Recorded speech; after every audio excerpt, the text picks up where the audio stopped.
Elias Ward had grown used to silence. Out on the edge of the frontier, the wind did most of the talking. It hissed across the dry grass, rattled the shutters on the weather-beaten cabin, and filled the spaces where voices used to live. Since his father passed, the ranch felt too large, too empty, and Elias worked sunup to sundown just to keep from drowning in the stillness. He thought he'd long made peace with the morning he saw movement by the corn shed.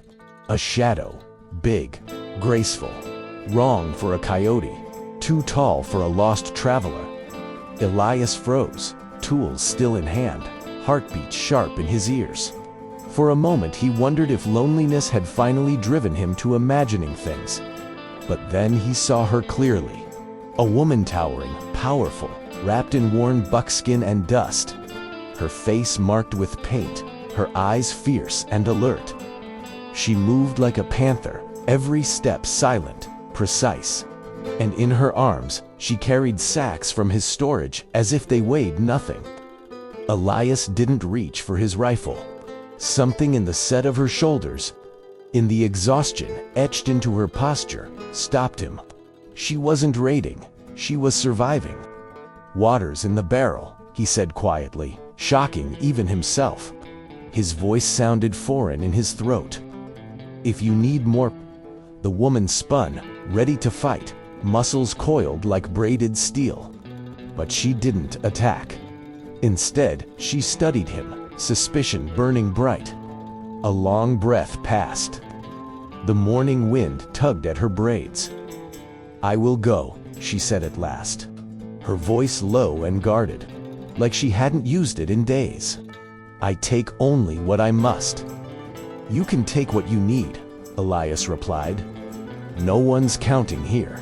Why did he say it? He didn't know. Maybe because her eyes held a loneliness deeper than his own. Maybe because danger had never looked so human before. She hesitated, then nodded once reluctant gratitude, stiff as a drawn bow.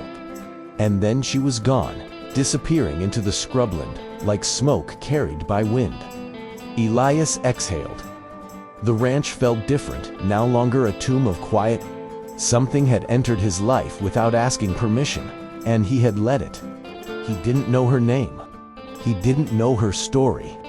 But he knew one thing: the silence would never feel the same again. Elias did not sleep that night. Not truly. He lay in bed, listening to the breeze scrape across the windows, thinking of the stranger with paint on her face and fire in her eyes. Something about her presence clung to him like desert heat, impossible to shake. He had lived alone for so long. Every day a mirror of the last. And then she appeared, silent, fierce, desperate. A storm wearing human skin. Come sunrise, he stepped outside with a rifle slung over his shoulder knot, from fear of her return, but fear of what might be chasing her. Tracks cut through the dust near the shed. Long strides, deep impressions. Whoever she was, she'd moved quickly, and not lightly. He followed them only a short way. The horizon swallowed them like a secret. A knot twisted in his stomach. People who ran that hard weren't simply hungry. They were hunted or haunted, and the frontier made little difference between the two. By midday he tried to work, forcing his hands into familiar routines: water the horses, check the fences, stack the hay. But the chores felt hollow, like he was pretending to live. Every sound in the distance raised his head. Every gust felt like footsteps. As the sun bled toward evening, Elias saw smoke near the far ridge, thin but sharp against the sky. A campfire, too close to his land to ignore, too intentional to be harmless. Travelers rarely lit open fires here, only those certain they feared no one would. Instinct whispered danger. Something inside him whispered her. Against all better judgment, Elias saddled his mare and began riding. The air cooled as shadows stretched long, the land shifting to a burnished orange. Coyotes called in the distance, thin and hungry. The world felt tense, as if holding its breath. Soon he saw them 3 horses tied to a mesquite, and voices, harsh, clipped, foreign but familiar enough to guess their origin. Warriors, men, hardened by blood and expectation. Elias stopped his horse and listened, heart hammering. "The woman," one said, "she will be found. She is bound to us." Elias's jaw clenched. So they were looking for her. His stranger, the one who vanished before sunrise. A fugitive, a rebel, or simply someone who refused to break. He did not know which truth was hers, but he knew now she was not safe. And neither was he. He turned his horse, heading home fast, dust rising behind him like smoke from a fuse. Because if they were close, she might come back, and he would be ready. By the time Elias reached the ranch, dusk had settled like a blanket across the plains. The sky burned red at the edges, fading into violet, then into the deep chill of approaching night. He dismounted fast, boots hitting dirt before the mare fully stopped. His pulse still ran wild. Those riders weren't passing travelers. They were hunting with purpose, and that purpose wore war paint and desperation. He lit no lanterns inside. Darkness was safer lest to betray him, less to betray her if she returned. Still, he checked the rifle twice. Then once more, fingers trembling not from fear, but from certainty. Trouble was no longer a distant rumor. It was breathing somewhere beyond the hills. A quiet knock came at the back door. Elias froze, instinct tugging at his spine, soft, hesitant, not the knock of a man who believed he owned the night. He unlatched the door slowly. She stood there, dusty, exhausted, but unbroken. Taller than he remembered in the fading light, shoulders squared, though her breath trembled. His stranger, the one who'd moved like a silent storm. "You should not have followed my trail," she murmured, voice low, as if the darkness itself might overhear. "They are coming." "I saw them," Elias answered. 3 riders. "They're close." Her jaw tightened. "They will not stop until I am taken." He could ask why. Ask who she was, what chain she'd broken, what oath she'd refused. But he saw the bruises along her arms, the bruised sky in her eyes, the quiet, brutal weight of someone who had already survived too much to ever bow again. Instead, he stepped aside. "Come in." She hesitated, pride, suspicion, instinct, all clawing at her posture. Then she crossed the threshold, moving like a creature who knew every step might be her last. Elias shut the door behind her, and the room felt smaller, charged with something fierce and unspoken.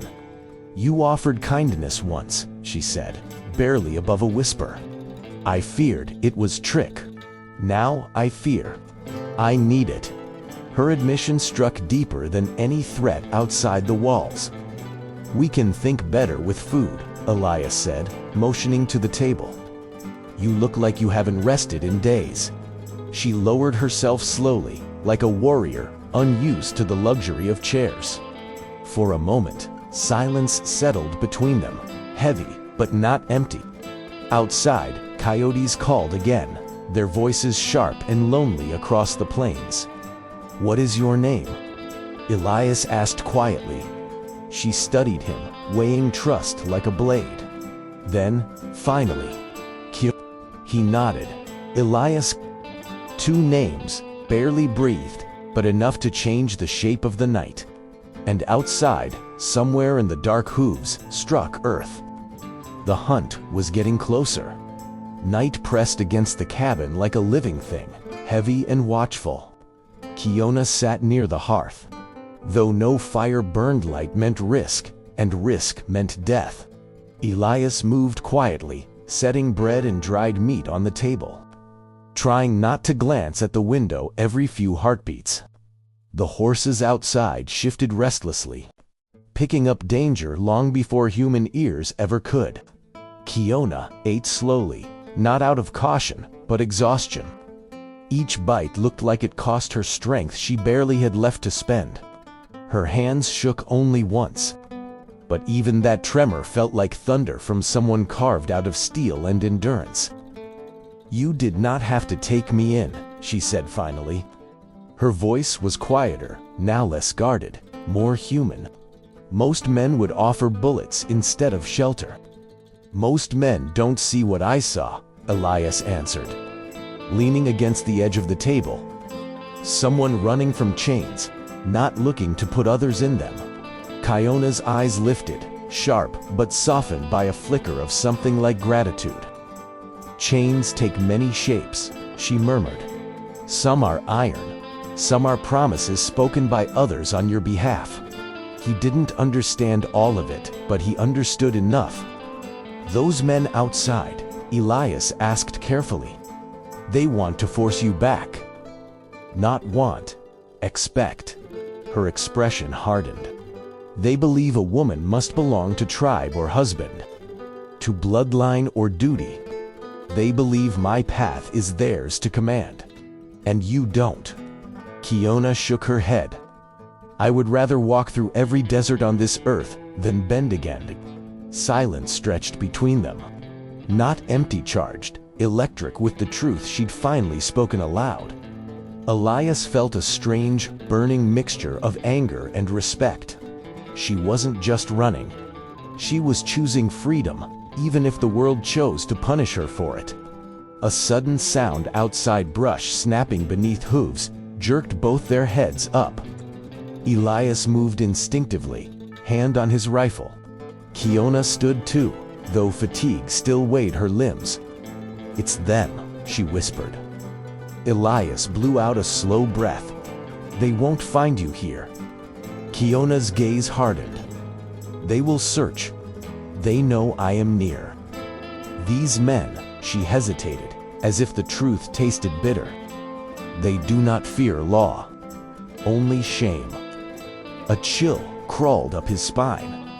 These weren't pursuers acting from duty, they were men trying to reclaim power, and they would bleed the land dry to get it back. Elias reached into the corner cabinet, brought out a second rifle, set it gently on the table. "You're not alone now," he said simply. Kiona stared at the weapon, then at him. For a moment, the fierce warrior faded, replaced by a woman who had carried her world alone for too long. "You do not know the storm you invite," she said. Elias nodded. "Maybe so. But storms break eventually. Chains don't unless someone helps." The coyotes went silent outside. A sign every rancher knew. Redditors approached. Kiona reached for the rifle. The night held its breath. The world outside the cabin shifted quiet, in a way no peaceful night ever was. Elias could feel it in his bones, in the way the floorboards seemed to hold their breath beneath his boots. Danger had weight, and it pressed against the walls like an unseen hand. Kiona checked the rifle with practiced movement. Even exhausted, her fingers were steady now. Strength gathered in her posture, quiet but undeniable. She was born to fight. But she looked like someone who never wanted to, again unless forced. "Listen," she murmured, closing her eyes briefly. "3 horses. Same men you saw. They searched the ridge. You can tell that without looking." "I spent years learning the language of earth and air," she replied. "A warrior must hear what others ignore." Elias didn't respond. Instead, he moved to the shutter, just enough to look without showing light. Moonlight dusted the dry grass outside. Then he saw movement, faint shadows crossing the low ridge, heading toward the barn. He leaned back, voice barely a breath. "They're here." Kiona lowered into a crouch, every line of her body tightening. Yet there was no panic in her, only readiness. Elias wished he could borrow even a fraction of it. "Do not fire unless you must," she said quietly. "Blood spills fast. War comes faster." "I don't want war," Elias whispered. "No one ever does," she answered. "It arrives anyway." Hoofbeats slowed. Voices traveled on the wind now, low and sharp. Elias distinguished fragments. Tracks. She can't be far. Honor must be restored. Honor. The word curdled in his gut. Honor used as rope, as cage, as blade. Kyona's jaw clenched. "They speak as though I am livestock returned to corral." "You're nobody's property," Elias said, heat threading through his voice. Kyona looked at him, not surprised, but searching, as though trying to understand. How a man alone in a quiet world had chosen to defy the path others expected of him. "You protect someone you owe nothing to," she murmured. "Your people do not usually act so." Elias gave a thin, wry smile. "Maybe I'm not much like my people." For the first time since she'd arrived, her expression softened. Not completely like a stone, catching the first warmth of dawn, but enough to show there was something breakable beneath all the armor. The barn door groaned. Elias and Kyona went still. Someone was inside. Wood scraped, followed by a curse hushed in frustration. Then footsteps crunched gravel near the fence line. "They will circle to the house," she whispered. "They always search the heart last." "The heart. The place where life breathes," she clarified. Elias swallowed. He understood too well. His home wasn't just wood, it was memory and grief, and now, her. Kyona lifted her rifle. "If I leave now, they will follow only me." "You're not walking out that door," Elias said. "You cannot stand between men and their pride," she replied softly. "Pride kills more than steel." Wind swept across the plains with a restless hum, as if the land sensed change gathering on its horizon. The morning carried no calm, only the sharp quiet of animals aware of danger. Elias and Kyona stood in the yard, not speaking at first. Silence did more than words now. They had crossed from caution into preparation, and there was no turning back. Elias handed her a rifle, his movements slow, deliberate. "Balance your stance," he murmured. It wasn't command. It was trust extended in the shape of advice. Kyona nodded, adjusting her footing, eyes narrowed with focus. She had fought before, but not like this, not defending hope, and not beside someone who offered choice instead of command. The first shot cracked through the prairie, scattering birds. Kyona held steady. Elias watched, not judging, only learning who she was in motion. She lowered the rifle, exhaling. "This weapon speaks different than mine," she said. "Speaks loud enough," Elias replied. A faint smile touched her lips, brief, unguarded, then vanished like dust on wind. They worked without rush, strengthening fences, securing gates, checking ropes and hinges. The earth crunched under boots. Each task became a vow in silence. We stay. We face what comes, together. At the barn, she paused, hand resting on weathered wood. "I lived by rules, not mine," she said softly. "Obey, serve, follow tradition." Strength was obedience. "And now?" Elias asked. "Strength is choosing." She met his gaze. There was no drama in her voice, only the clarity of someone who had bled for truth. Inside the cabin, they spread tools and ammunition across the table. Lantern light flickered across their faces, shadows dancing like restless spirits. Elias mapped escape routes, safe angles to fire from, the blind spots near the barn. She studied everything, absorbing silently. "You've guarded this place alone a long time," she said. "Not anymore," he answered. Outside, coyotes cried, sharp and lonely.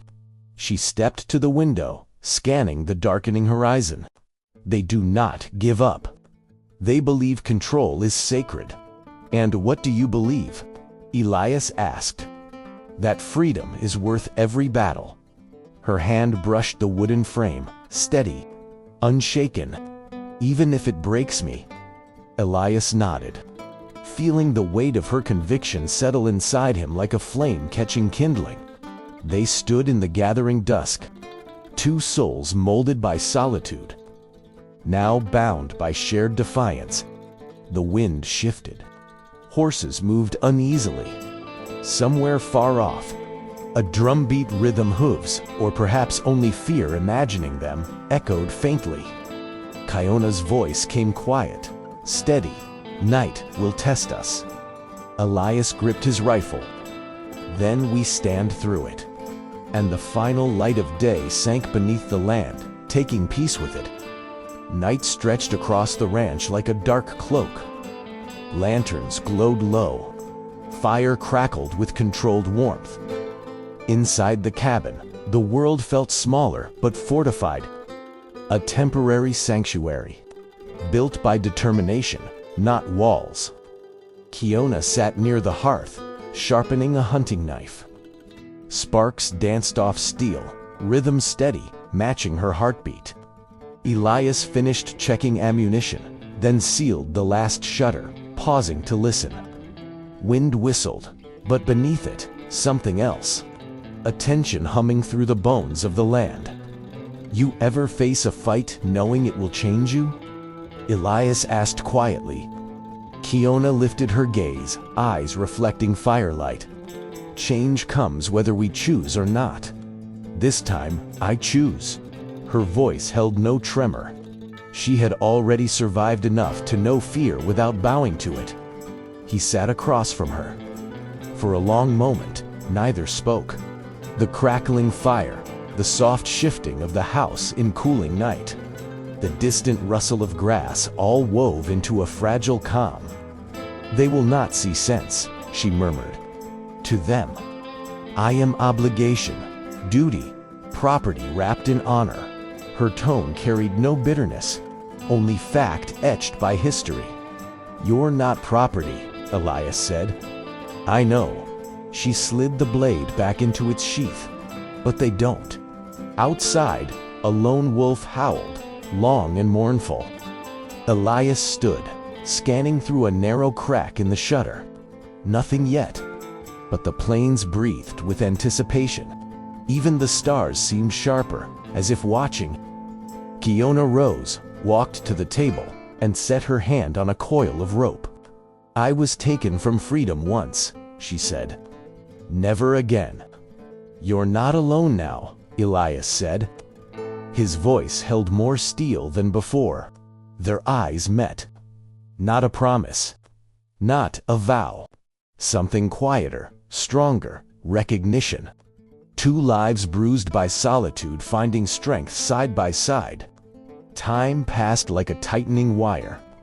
They checked every corner of the room again, then stepped outside. The night hit cold and alive. Coyotes fell silent, a sign more chilling than noise.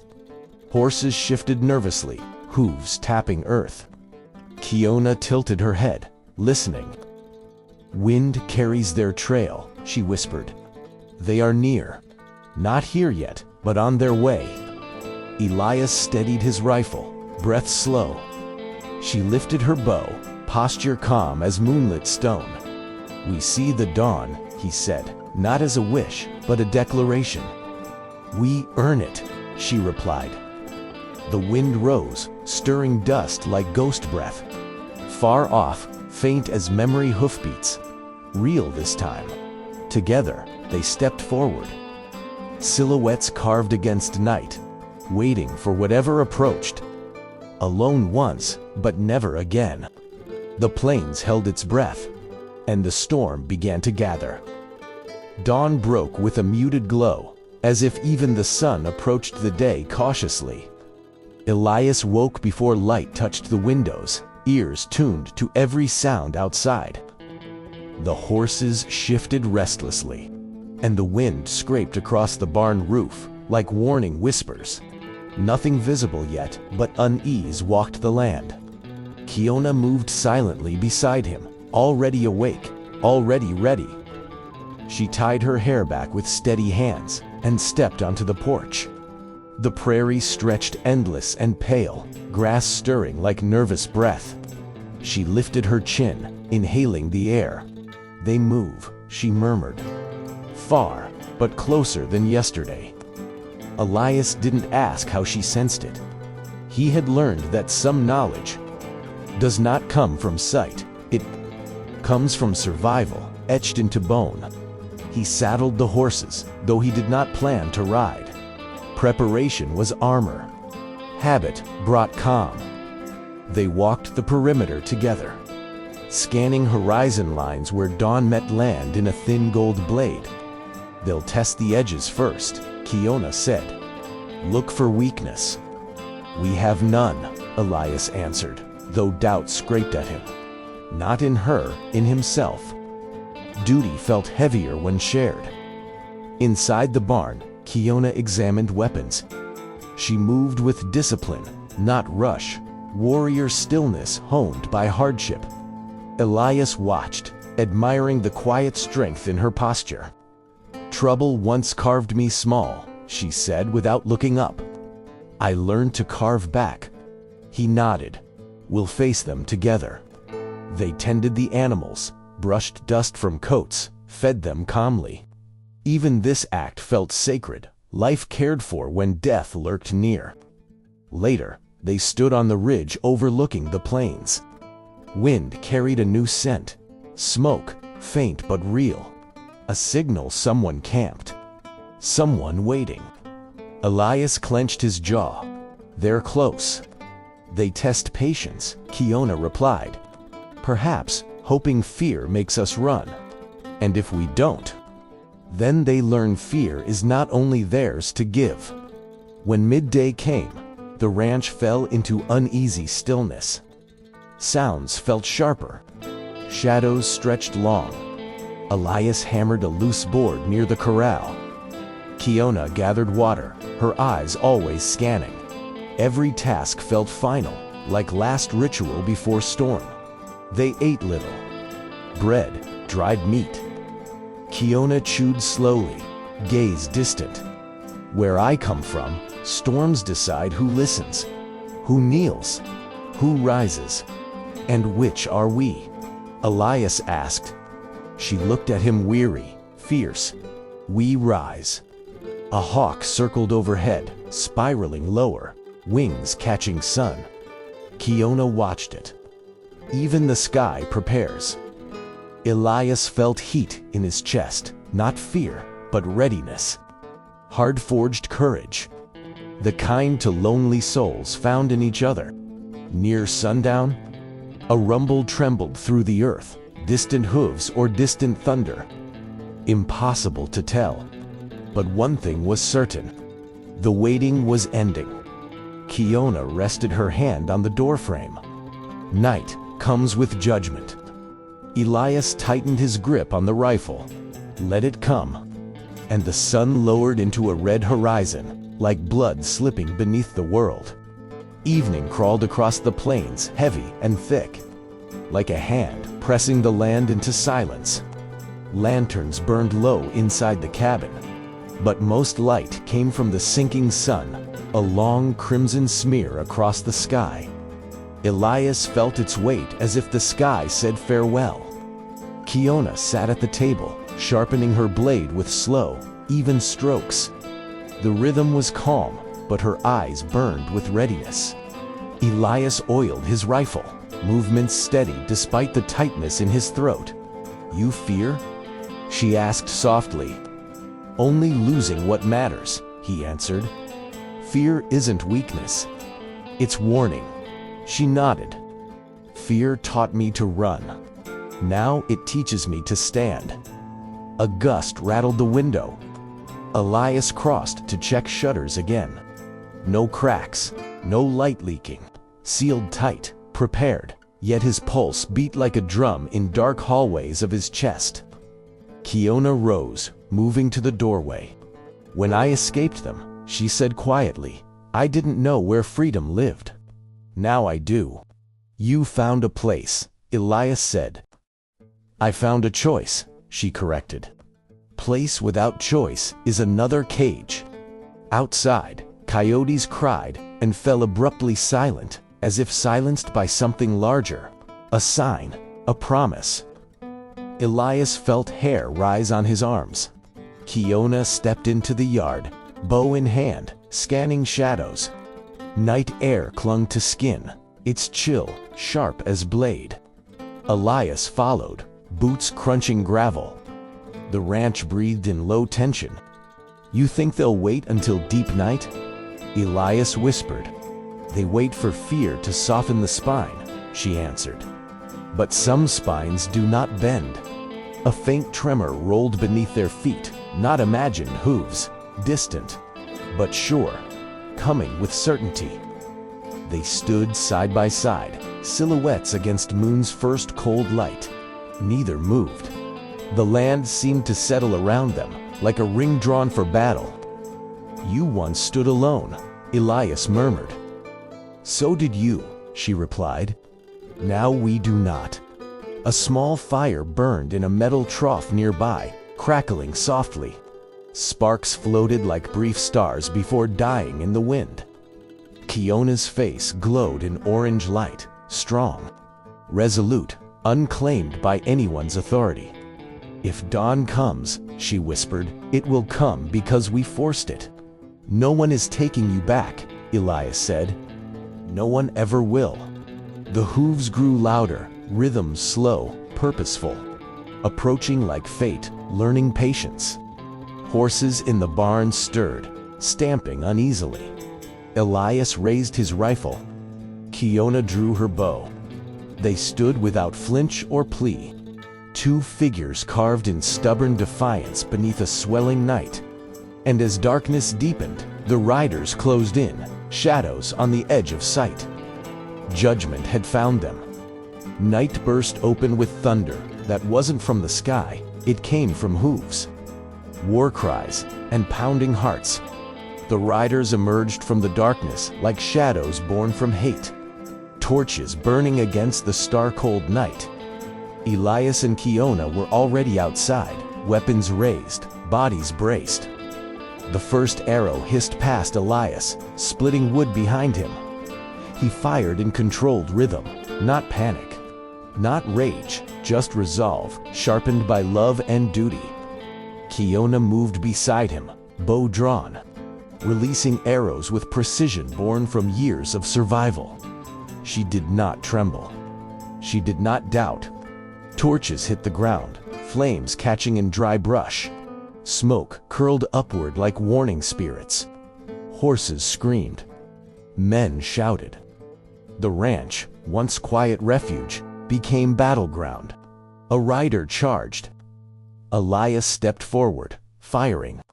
The man fell, rolled, rose again, but Kiona's arrow ended his advance. Her face carried no triumph, only purpose. "They test us," she said breathlessly. "They learn us," Elias replied. More shadows circled. Drums of hooves echoed like fate pounding a door. One warrior called out in their tongue. Kiona stiffened. Command, claim, demand of surrender. She answered with silence, then with an arrow through the torch in his hand. Flame died. His voice faltered. She had declared her freedom with action, not words. They moved toward the barn, taking cover behind stacked lumber. Elias reloaded, hands firm despite the chaos. Kiona crouched, breathing steady. They will push harder now. Let them. A warrior on foot rushed close. Elias swung the rifle like a club, knocking him down. But another grabbed Kiona's arm. She twisted, drove her knee into his ribs, and cut through rope he tried to throw around her wrists. Rope fell like dead snakeskin. "I am not bound," she said, voice low and final. Fire crackled along the fence line, flames spreading where torches fell. Smoke bit the air. Elias coughed, eyes stinging. "We fall back to the cabin." She nodded, covering him as they moved. Arrows clattered against walls. Bullets tore dirt near their feet. The cabin door slammed shut behind them, wood shaking under impact. Inside, lantern shook on its hook. Elias backed against table, chest heaving. Kiona pressed shoulder to door, breathing through smoke-tinged air. Outside, shouts rose like storm waves.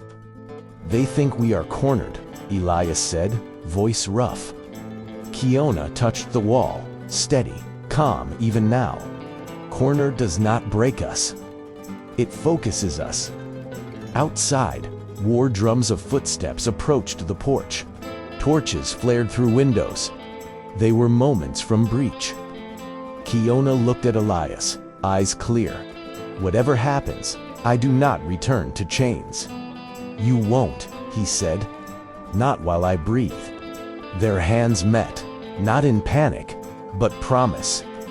The door shuddered, and battle pressed closer.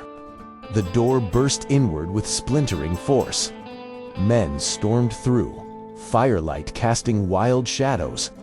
Elias fired first, sound shaking the room. Kiona moved with fast grace, blade flashing. Shouts filled the cabin like thunder in tight walls. A warrior lunged. She blocked, spun, struck. Elias grappled another, slamming him into table edge.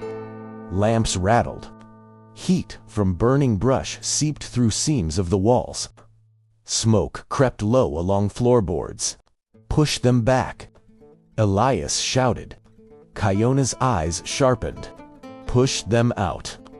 She kicked the doorframe, forcing space, then drove attackers toward night instead of letting them flood inside. Elias followed, firing controlled shots. 2 warriors fell.